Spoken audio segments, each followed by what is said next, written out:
반갑습니다. 울산 남구갑 김상욱 의원입니다. 먼저 앞서 그 조정훈 의원님께서 근로장학금을 빼서 이번에 소비 쿠폰을 발행한다는 말씀을 하셔가지고 깜짝 놀랐어요. 진짜 그런가 싶어서. 그래서 진짜 그러면 안 되는데 싶어서 급히 저대로 확인을 해보니까 천만다행 그런 건 아닌 것 같아요. 그래서 좀 잘못된 부분 좀 바로 잡아드려야겠다는 생각에서 먼저 이 부분 기재부에 먼저 확인부터 좀 하겠습니다. 이 우리 추경이라고 하는 것이 원래 우리 본 예산 다 한 후에 집행 정도를 봐서 또 감액할 건 감액하고 증액할 건 증액하고 그렇게 하는 거죠. 맞습니다. 예.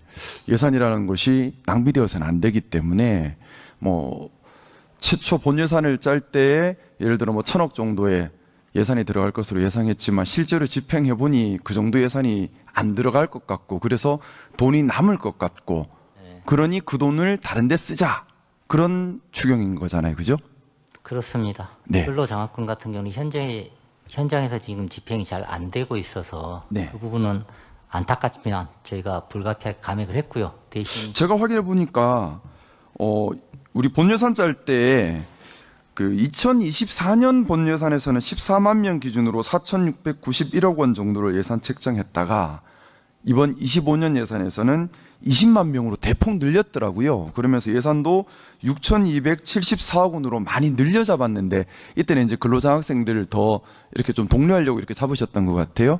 그렇습니다. 네, 근데 실제 집행을 해보니까 1학기 신청률이 얼마 안 나왔다고요. 그렇습니다. 그래서 지금 추정해 보니까 올해 말까지 해도 14만 7천 명, 그래서 4,996억 원 정도 밖에는 집행이 안 될 것 같고, 그래서 1,000억 원 이상이 집행 못하는 예산으로 남을 것 같다라고 기재부에서 예상하셨다고 하는데 맞나요? 그렇습니다. 네, 통상 이렇게 예상하면 거의 그렇게 가는 거죠. 네.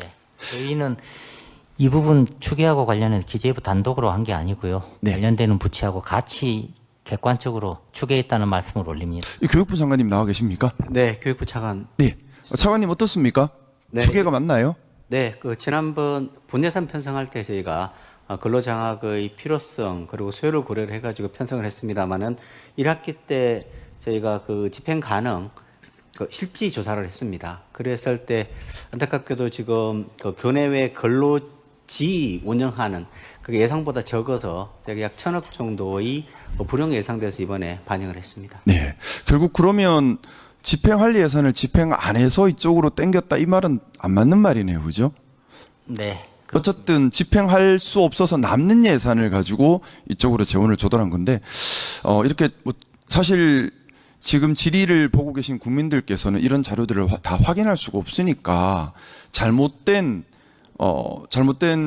질의와 잘못된 사실 주장으로 오해를 하실 수도 있겠다는 생각이 들어서 제가 좀 다른 걸 여쭤보려고 했는데 먼저 바로 잡고 해야 될 것 같아서 질의를 먼저 여쭤봤습니다. 그리고 방금 전에 또 김종영 의원님께서도 SOC 사업을 뺐다라고 얘기하는데 그것도 제가 알고 있기로 마찬가지로 불용 예산이죠. 그렇습니다. 예, 가덕도 신공한 문제로 알고 있는데 토지 보상과 사업비 예산은 예상대로 집행이 되는데 좀 시공사업 문제가 있어서 올해 예산을 집행하지 못하는 집행하고 싶어도 집행할 수 없게 된 예산이 있다고 들었는데 국토교통부 장관님 나오 계시죠? 네, 국토부 장관입니다. 예, 그거 집행 못하는 상황인가요? 예, 한 5,200억 정도의 공사비가 네. 올해는 집행이 불가능할 것 같습니다. 그래서 그 예산은 집행하고 싶어도 집행할 수 없는 예산으로 남았기 때문에 이거를 예산을 이제 쓰자 이렇게 제안이 들어온 거다, 그렇죠? 네, 그렇습니다. 네.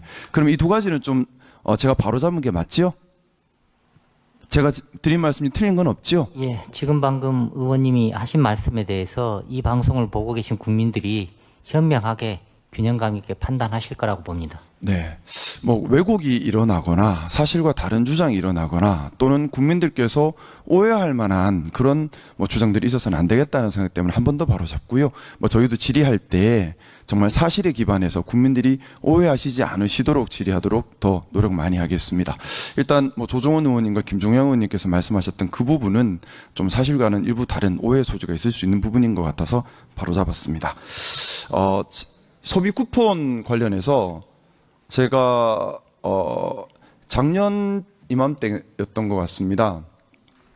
전 국민 25만 원 지원금에 대해서 반대하는 필리버스터 토론을 7시간 반 동안 했었던 기억이 나요. 그때 반대할 때 반대 논구가 첫 번째는 헌법이 위반된다. 취지는 행정부에서 예산을 짜서 국회는 그것을 감액 심사하는 것이 헌법 취지에 맞다. 근데 지금은 행정부에서 가져갔으니까 지금은 헌법에 합헌되는 거죠. 그 두 번째는 충분히 승수 효과를 고려해야 하고 또한 이것이 일시적으로 거대한 예산을 쓰는 것이기 때문에 특별한 특수 사정에 있어야만 한다. 그게 뭐 사회적 재난 정도에 해당하는 사정이어야 한다. 하지만 작년 6월, 7월이 과연 사회적 재난인가에 대한 의문이 있다. 이런 취지로 제가 그때 좀 반대를 했었어요. 근데 저는 좀 지금은 사회적 재난 상황이라는 생각이 듭니다. 지금은 소비 쿠폰이 필요하다는 생각이 드는데 지난 대선 기간 때 동대문 야시장에 방문했던 기억이 납니다. 그때 상인들께서 그 말씀을 하시더라고요. 12월 3일 이후에 관광객과 매출이 완전히 사라졌다. 그리고 지역시장이나 여러 군데 방문하면 자영업자들 다 하시는 말씀이 12월 3일 이후에 너무나 살기 힘들어졌다. 그리고 그 시간이 짧지 않았습니다. 정상적인 사회로 돌아오는데 6개월이 걸렸습니다. 좀 12월 3일 일이 있었다 하더라도 우리가 선동이나 아니면 음모론의 진영 갈등을 겪지 않고 좀 빨리 제도가 정상적으로 기능했다면 그렇게 자영업자들과 서민들이 겪는 고통의 시간이 반년이라는 긴 시간일 필요가 있었을까? 이 부분에 대해서 정치를 하는 한 사람으로서 무한한 책임감을 느낍니다. 사실 12월 3일 이후에 그 후 6개월 동안 있었던 이 사회적 재난은 우리 정치가 만들어낸 사회적 재난입니다. 국민들을 받들고 모시고 더 행복하게 해달라고 정치를 맡기셨는데 정치가 제대로 기능하지 못해서 사회적 재난을 일으켰고 6개월 동안 처참한 서민경제 파탄 상태를 만들었습니다. 그 피해를 그분들의 탓으로 돌릴 수는 없다고 생각합니다. 마치 수해가 났을 때 국가 전체가 나서서 수해 이재민을 돕듯이 12월 3일 이후에 서민들과 자영업자들이 겪고 있는 이 사회적 재난은 국가가 특히 우리 정치권이 책임이 있다고 생각하고요. 그런 의미에서 좀 묻고 싶습니다. 이번에 집회 가는 소비 쿠폰, 뭐 4개월로 시간 제한을 두고 하는 것들이 결국에는 저축을 한다든가 이렇게 쓸 것이 아니라 말 그대로 소비 부향, 우리 내수 경기가 많이 위축돼 있지 않습니까? 그것 때문에 경제 성장률에 대한 전망도 점점 낮아지고 있고요. 특히 서민들이나 아니면 소상공인 자영업자 같은 경우는 한계선에 몰린 지 너무 오래되었습니다. 그래서 급한 수혈의 의미도 있다는 얘기를 들었는데요. 거기에 대해서 기재부에서 충분히 효과, 어떻게 하면 올릴 수 있을까에 대한 연구와 기획이 있을 것 같은데 이것이 어떤 효과를 내고 또 어떻게 효과를 내게 하기 위해서 추가적인 기획이 있었는지 설명 좀 들을 수 있을까요? 일단은 의원님께서 지금 말씀을 주신 것처럼 민생회복 소비 쿠폰이라는 게 선언적으로 맞다 틀리다 얘기할 수 없는 거고요. 경제 여건과 같이 봐서 특정의 경제 여건 하에서는 바람직하지 않을 수도 있고 특정의 경제 여건 하에서는 반드시 필요하고 시급해야 될 필요가 있는 사안인데요. 지금 현재 우리가 처해 있는 총량의 문제, 부문별 문제, 그리고 서민과 소상공인이 실제로 경제지표 이상으로 고통과 어려움을 겪고 있는 민생경제 실상 이런 거를 봤을 때 지금 민생회복 소비 쿠폰이 필요한 시점이 아닌가 이렇게 저희는 판단을 했고요. 그리고 이와하면 신속하게 집행을 해야 되겠다 이렇게 판단을 했습니다. 그래서 효과를 높여야 되겠다 이런 측면에서 저희가 두 가지를 했는데요. 이게 뭐 소득 수준에 맞춰서 맞춤형으로 지원을 해야 되겠다. 왜?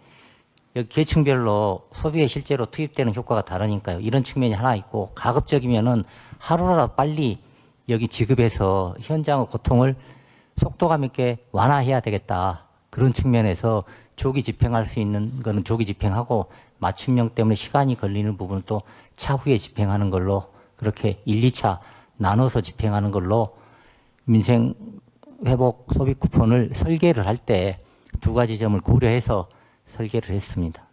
그러니까 이게 복지 수단이 아니라 말 그대로 소비 증진 수단으로 기획을 하신 거죠? 두 가지 효과를 저희는 동시에 기대하고 있고요. 일단은 소비 촉진될 거고요. 그럼 이게 자연스럽게 소상공인과 자영업자 매출로 연계가 될 거고요. 이게 다시 또 뭐 소득으로 연계가 돼서 선순환 효과가 발생하는 두 가지 효과를 동시에 기대하고 있습니다. 네. 귀한 국민들의 세금이 쓰여지는 일이기 때문에 낭비되는 것 없이 정말 승수 효과가 가장 많이 발현될 수 있도록 기획과 또 방식에 세심한 주의를 기울여 주시기를 한 번 더 당부드리겠습니다. 그리고 국토교통부 장관님 나와 계십니까? 네. 좀 여쭤보고 싶은 것이 있는데요.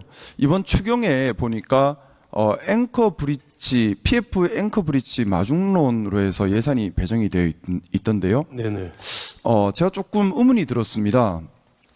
PF 사업이라고 하는 것이 보통 단계를 거치지 않습니까? 네. 토지 매매 계약을 체결하고 그 다음에 토지 매매대를 지급하기 위한 브릿지론을 일으키고 그 다음에 본 대출 일으켜서 브릿지론 상환하고 그 다음에 본 사업들, 본 PF 일어나고 마무리되고 이렇게 흘러갈 텐데 지금 브릿지론, 앵커 브릿지론이라고 하는 것이 결국 브릿지론을 일으키기 위해서 정부 재정을 쓰겠다는 건가요? 브릿지론을 대체해주기 위해서 리처 방식으로 해서 브릿지론은 아시다시피 굉장히 고율의 이자를 쓰지 않습니까? 지금 이제 사실은 이 예산은 건설 경기를 좀 살리기 위한 경기 진작용 예산으로 이해해 주시면 되고요.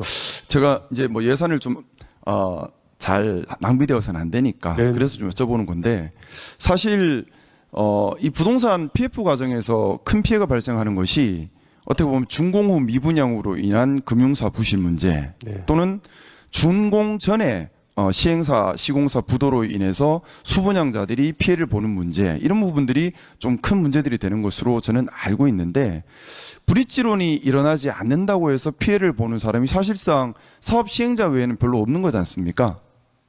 그러니까 피해를 보는 것을 방지하기 위한 것이 아니고 건설 경기에 건설 회사들의 건설 경기 새로운 일감을 제공해주기 위해서 여러 가지 정부 재정 역할을 지금 찾고 있는 중에 굉장히 고율로의 이자로 조달하는 것을 저율로 해줘서 그래서 지역에 필요한 여러 가지 꼭 주택 사업이 아니더라도 데이터 센터라든지 무슨 뭐 관광 시설이라든지 이런 것들을 좀 PF를 만들어줄 수 있도록 하는 그런 역할을 하는 예산입니다. 네, 이번에 뭐 예산 배정된 거는 네. 뭐 제가 충분히 참작은 할 수 있는데 네.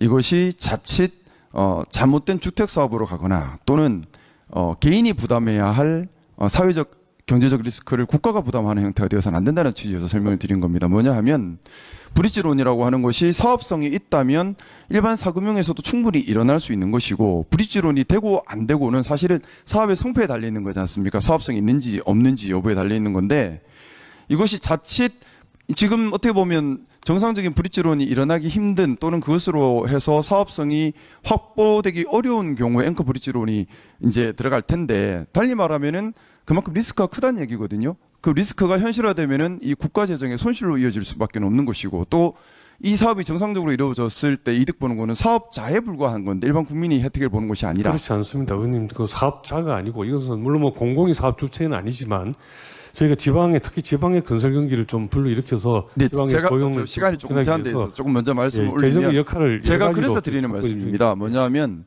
중앙에 수도권에서는 앵커 브릿지론 필요 없이 브릿지론이 잘 일어날 거예요. 근데 지방은 지금 부동산 경기가 매우 안 좋습니다. 그러다 보니까 문제된 현장들이 많이 있어요. 문제된 현장들이 아까 말씀드렸던 것처럼 준공 후 미분양 또는 준공 전에 사업자 부도 이런 부분들에서 큰 문제들이 발생하고 있는데 이런 부분들에 대한 대처 없이 브릿지론이라고 하는 것은 사업 초기인데 지방에서 지금 준공 후 미분양이 일어나거나 또는 뭐 이런 여러 가지 문제가 벌어진 건 부동산 경기가 안 좋고 사업성이 없어서 그런 건데 여기다가 추가로 사업성이 더 나쁘게 만들 수 있는 여러 가지 공급이 더해지는 거거든요.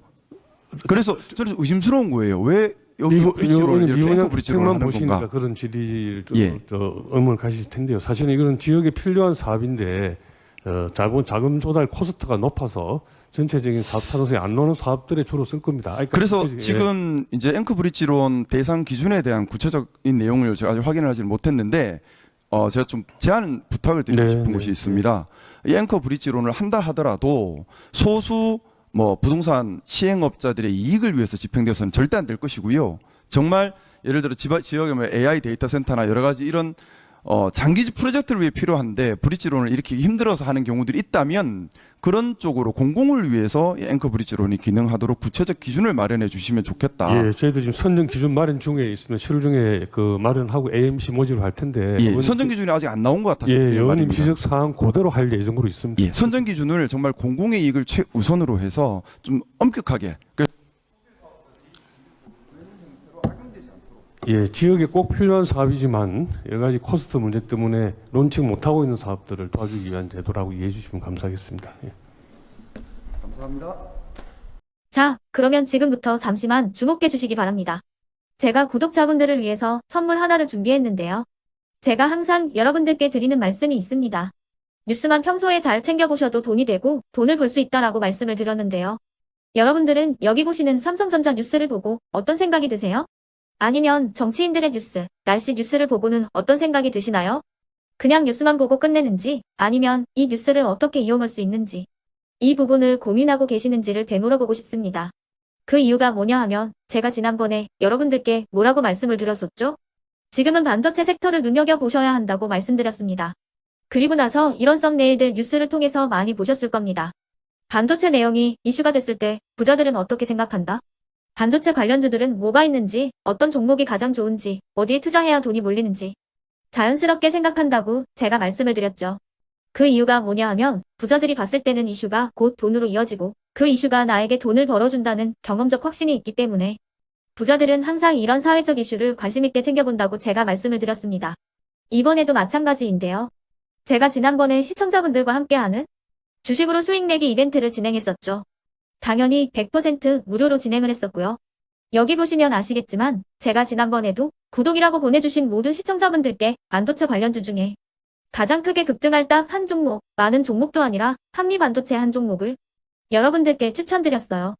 그러면서 여기 나와 있는 대로 정확히 얼마에 매수해야 하는지, 그리고 수익률이 어느 정도 나왔을 때 팔아야 하는지를 이런 부분들까지 여러분들에게 정확히 알려드렸었는데 지금 실제로 어떻게 되었다? 오른쪽을 보시면 아시겠지만 제가 지난번 문자 발송으로 이 한미 반도체를 소개해드리고 나서 실제로 이렇게 5배 이상 어마무시한 상승이 나왔습니다. 100만 원만 투자를 했어도 무려 500만 원이 넘는 수익금이 생긴 거죠.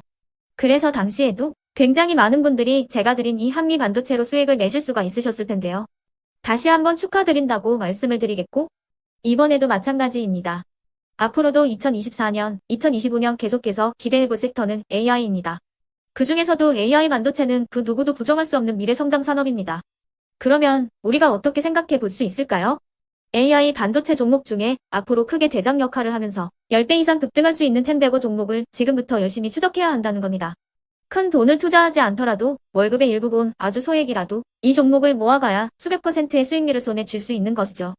지금 여러분이 보고 계시는 이 유튜브 또한 AI 반도체와 아주 밀접한 연관이 있고 반도체야말로 대한민국의 핵심 산업으로 앞으로 더더욱 시장은 성장할 수밖에 없습니다. 그렇기 때문에 제가 이번에도 뭘 보내드리고 있냐면 지난번과 똑같이 구독이라는 문자를 보내주시면 제가 AI 반도체 관련주 중에 앞으로 대장주 역할을 하면서 주가가 가장 크게 급등할 한 종목을 여러분들께 문자 발송으로 종목명과 사고 파는 시점을 모두 알려드릴 건데요. 그 문자를 받고 여러분들이 주식으로 돈 버는 연습을 한번 해보셨으면 좋겠고요. 혹시라도 나는 주식을 하지 않는다 하시는 분들은 주변에 주식하시는 지인분들에게 말씀을 해주셔도 되고요. 아니면 연세가 있으셔서 투자가 어렵다 하시는 분들은 이 종목을 자녀분들에게 한번 사봐라. 이걸로 한번 수익을 내봐라. 이렇게 조언을 해주실 수도 있는 거겠죠. 그래서 지금 이 영상을 보시는 시청자분들 중에 나도 이번 종목이 좀 궁금하다 하시는 분들은요. 누구나 상관없이 그리고 어느 시간대나 상관없이 부담없이 010-2514-5930번으로 구독이라는 문자 보내주시면 제가 이번에도 똑같이 무료 추천 급등주 문자를 보내드리겠습니다. 이해되시겠죠? 제 번호 010-2514-5930번으로 구독이라는 문자 보내주시면 여러분들이 직접 이슈를 통해서 돈 버는 연습을 해보실 수가 있는 거고 제가 돈을 받는 것도 아니고 투자를 대신해 드리는 것도 아니기 때문에 부담 없이 신청해 주시면 되는 겁니다. 그리고 수익이 나면 저는 다른 것은 하나도 바라지 않습니다. 제 채널에 구독, 좋아요 한 번씩만 눌러주시라 이렇게 다시 한번 말씀을 드리겠습니다.